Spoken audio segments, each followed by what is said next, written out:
बांसबेड़िया जो कि अतीत में इतिहास के पन्नों में अपनी एक अलग पहचान रखता है। इसी बांसबेड़िया के पास ही मौजूद है त्रिवेणी का संगम, जहाँ पे कई प्राचीन काल की कल्पनाएं और कई प्राचीन काल की कथाएं मौजूद हैं। इन्हीं के बीच में एक कथा और भी मौजूद है और वो है कुंभ मेला की। इसी कुंभ मेला को लेकर पिछले 3 सालों से यहाँ पे कुंभ मेला आयोजित किया जा रहा है और वहीं पर इस कुंभ मेला समिति ने एक भव्य कार्यक्रम का आयोजित किया, जहाँ पे एक प्रदर्शनी का आयोजन किया गया शहर बांसबेड़िया के हंसश्री गेस्ट हाउस। हम आपको बताते चले, हंसश्री गेस्ट हाउस जो कि प्राचीन काल का ही एक मंदिर है और वहीं पर मौजूद है हंसश्री गेस्ट हाउस, जिसमें प्राचीन काल की कई प्राचीन प्रतिमाओं को लाया गया है, जो कि शहर कोलकाता के संग्रहालय से उठाकर यहाँ पर आम लोगों को प्रदर्शन के लिए एक प्रदर्शनी लगाई गई, जहाँ पे प्राचीन काल की प्रतिमाओं को देख सकेंगे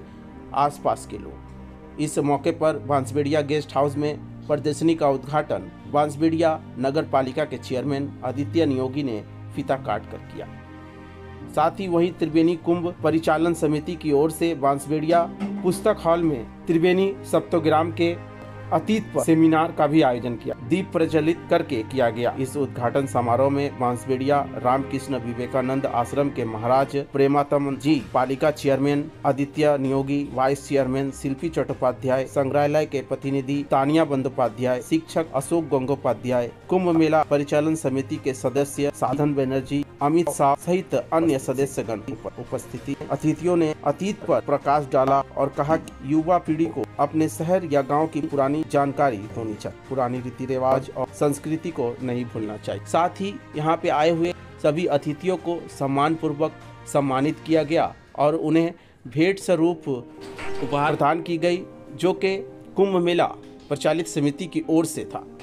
आइए अब जान लेंगे क्या कुछ कहा उपस्थित अतिथियों में से नगर पालिका के चेयरमैन आदित्य नियोगी ने और इस कार्यक्रम के आयोजक ने न्यूज़ लाइन बंगाल के माध्यम से। और साथ ही हम आपको बताते चले, ये 3 अगस्त सुबह 10:30 बजे से शाम को 5 बजे तक हंसश्री गेस्ट हाउस में प्रदर्शनी को जो है आम लोगों के लिए खोला गया।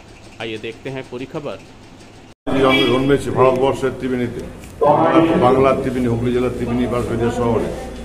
সেটা নিয়েই আজকে সংগ্রহশালা থেকে আমরা, জাতীয় সংগ্রহশালা থেকে আমরা তাদের রেপ্লিকা নিয়ে এসে 5 দিনের জন্য আমরা উদ্বোধন করেছি গেস্ট হাউসে এবং সেমিনার হচ্ছে মানুষকে জানানোর জন্য, অতীতটা জানা খুব দরকার। এই জন্যই আমাদের সংগ্রহশালা হলে যদি এখানে সাধারণ মানুষের যদি আনাগোনা হয়, সেখানে আর্থিক দিক থেকে এবং সাংস্কৃতিক দিক থেকে এর যে একটা একসময় যে ঐতিহ্য ছিল সেটা কতটা পুনরুদ্ধার হবে বলে আপনার মনে হয়? দেখুন, আমি যেদিন শুরু করেছিলাম কুম্ভমেলা 2022-এ, সেদিন আমাদের একটাই মাথায় ছিল এই আর্থসামাজিক চিন্তাভাবনার মধ্যে দিয়ে যাতে শহরের উন্নতি হয়, পুণ্যার্থীরা আসবেন, হাজার হাজার লক্ষ লক্ষ পুণ্যার্থী ত্রিবেণী শহরে আসবেন এবং ত্রিবেণী শহরে এসে তারা দেখে যাবেন এবং তারা সারাদিন তার শহরের বিভিন্ন প্রাচীন যে সমস্ত মন্দিরগুলো আছেন সেগুলো দেখবেন এবং দেখার জন্য তারা টোটো থেকে অটো, একটা ছোটো হোটেলে চা, থাকা সবটাই অর্থনৈতিক অবস্থার মধ্যে মানুষ খরচ করবে, মানুষের অর্থনৈতিক অবস্থা আস্তে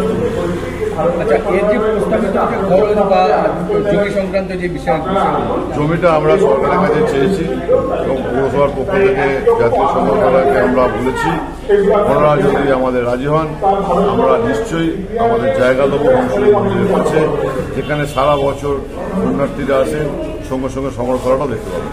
আচ্ছা, কবে নাগাদ এই যে প্রজেক্টটা সেটা প্রস্তাবিত কবে নাগাদ?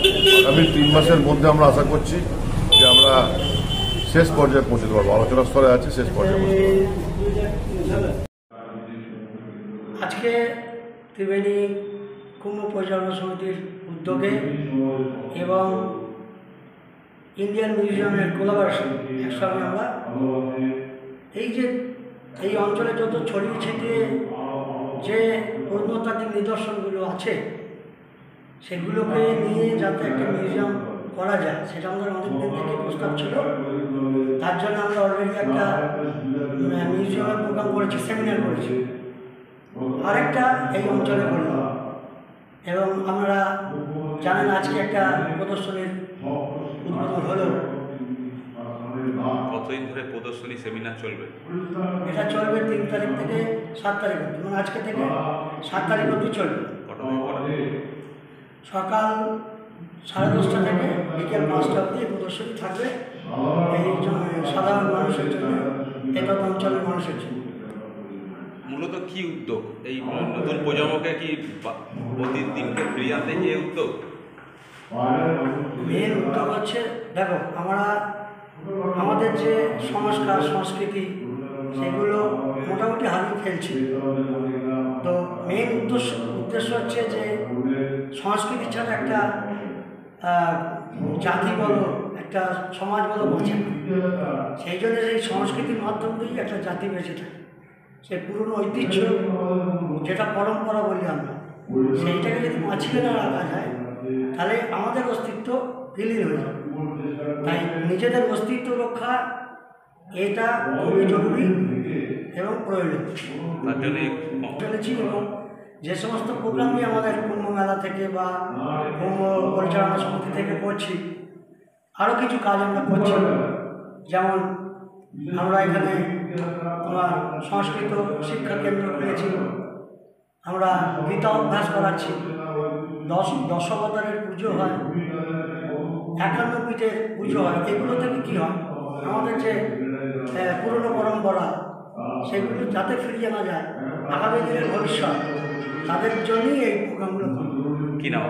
আমার নাম সাধু মুখার্জি, ত্রিবেণী পরিচালনা সমিতির মুখ্য সম্পাদক। কে কে ছিল আজকে? আদিত্য নাকি